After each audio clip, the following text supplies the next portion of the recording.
Yes, guys. So this is it. What I would love for you guys to do for me, to help me, by the grace of God. See, my son, like I said before, is getting married on Sunday, and he's also going to be a father. He's only 26, and he's already purchased a house. And he's the out of all of my children, he's the only one really that cared, but he doesn't have enough to do much for me. So he came to see me last year in March, and for the first time after 17 years I get to see him so grown. I left him, he was only 9 years old, and when I saw him he was 25.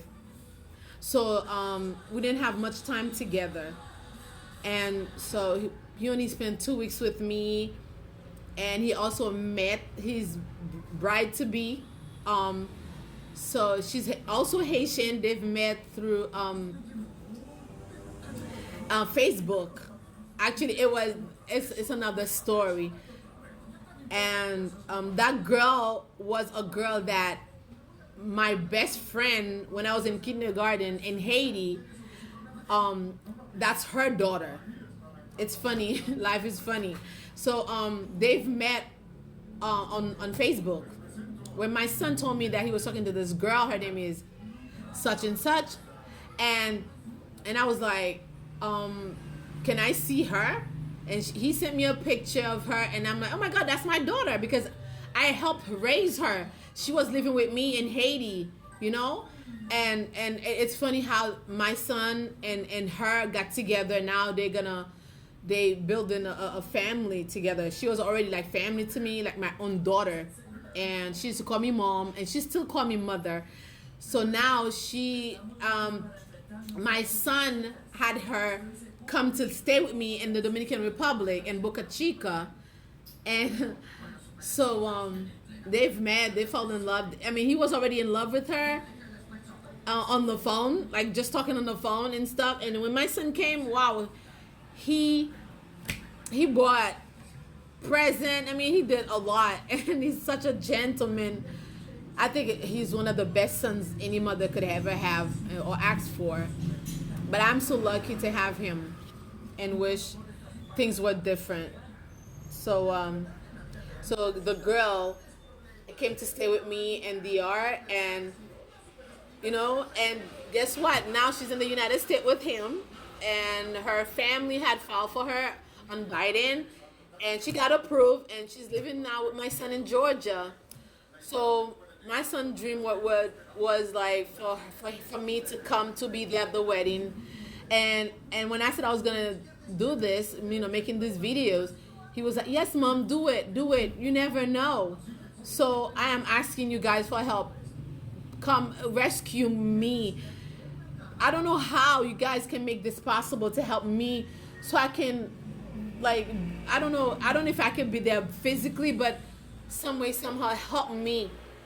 Because I left my daughter, she was 7 years old. Now she's going to be 24. She went through so much, not having a mother there, and all the things that I've missed. Her first period and first boyfriend. My daughter's going through so much, and so am I. My life hasn't been really good at all, and people have used me and abused me because I did not know how to say no, and I did not have a family. I wasn't even raised with a mom and dad. I left my mother. I was only 10 years old.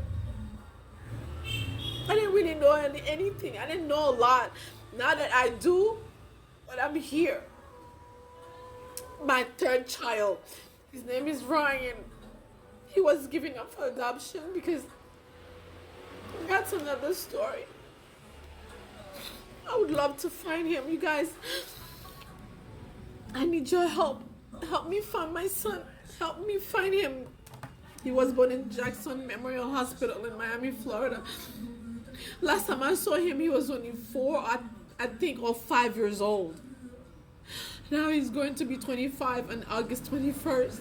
Every year I would make a video wishing him a happy birthday and then post it on Facebook and on TikTok.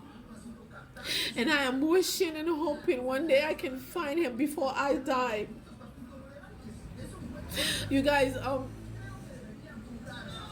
really don't know how I'm making it. I don't. I need somebody to help me purchase an airplane ticket for my daughter so she can come and be with me in July 27th to spend a month with me, because we've missed out a lot on each other.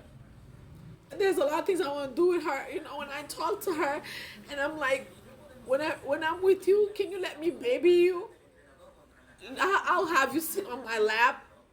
Let me purchase clothes and let me dress you. She said, yes, mommy.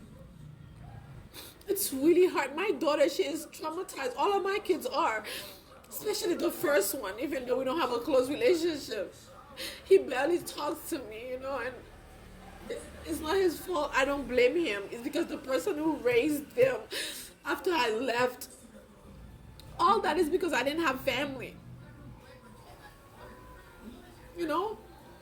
Because when immigration took me, I was there for 3 months and I never had any visitors. Because, you know, I didn't have family. All I had were my kids, and they were so young that there's nothing they could have done. And their father is in trouble with the law, really, and he's on probation and things like that. He cannot travel. There's not a lot of things he can do for me. That was before me and him got together. Just there's so much. The story is so much. It would take me hours and days, probably a month, just to finish to tell you guys the story. And I'm asking you guys to help me. Help me, please. I'm so tired. I cry every single day. I look happy, but I'm not. I'm not. And it's not easy. I'm not working. I'm not doing anything. I'm just here in DR, waiting on somebody to send me something. My son made me a Cash App card, and when he came last year, he gave it to me. And he was asking for help for me on Facebook, telling people if anybody want to help my mother, you know. And I feel so paralyzed. I am not a lazy person. I can work. There's a lot of things that I can do, but I am not able to do them. I'm not. Excuse me.